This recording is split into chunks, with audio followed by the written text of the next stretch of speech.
Hello everyone, my name is Aditi Bansal and I'm Associate Trade Analyst at Apida.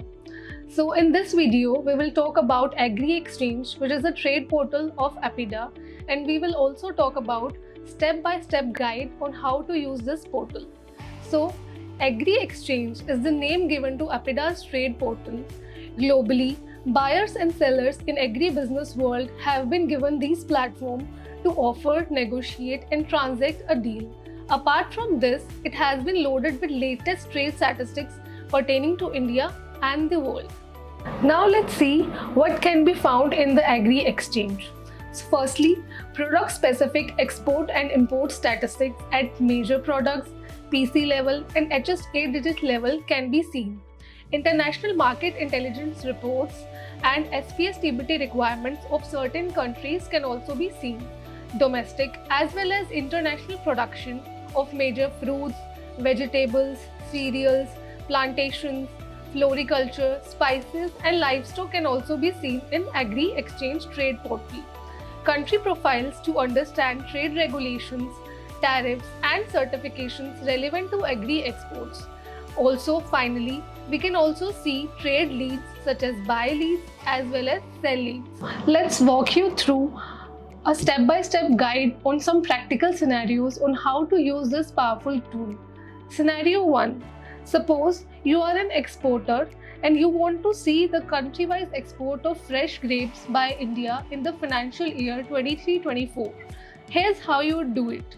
So step 1, you will go to the Indian Export Analytics tab in the home page.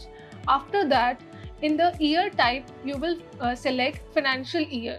In the product group, you will select Apida HS code 8 digit. In the product, you will select fresh grapes. In the country, you will select all. In the report type, you have to select country wise. In the period, you will select year. In the year, you have to select the financial year 23-24. Month will not be able to select it.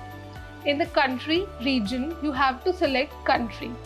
In quantity, you have to select whatever quantity you want to see. Suppose we want to see in 1000 metric tons, we will go for 1000 metric tons. And values, we will select USD million. And then if you select search, a detailed report will come out showing the India's export of fresh grapes country-wise. Now let's take another scenario. Suppose the user wants to see the total production of grapes in India during the financial year 23-24 and broken down by different states. So here's how he would do it. In the home screen, go to India Export Analytics. After that, go to India Production. Then another window will appear. Among that window, you have to go to the fruits section and under the fruits, select grapes. Then another window will come up. In that window, you have to select the financial year, that is 23-24, and also select the state count. Suppose we want to see top 10 states, we will select state count as 10. As a result, you will see top 10 major states producing grapes in India. You will see this data in bar graph chart as well as in tabular format. So these were some of the scenarios and step-by-step guide on how to use Agri Exchange trade portal. In our next video, we will come up with some other scenario. Thank you for watching this video and stay tuned for our next series.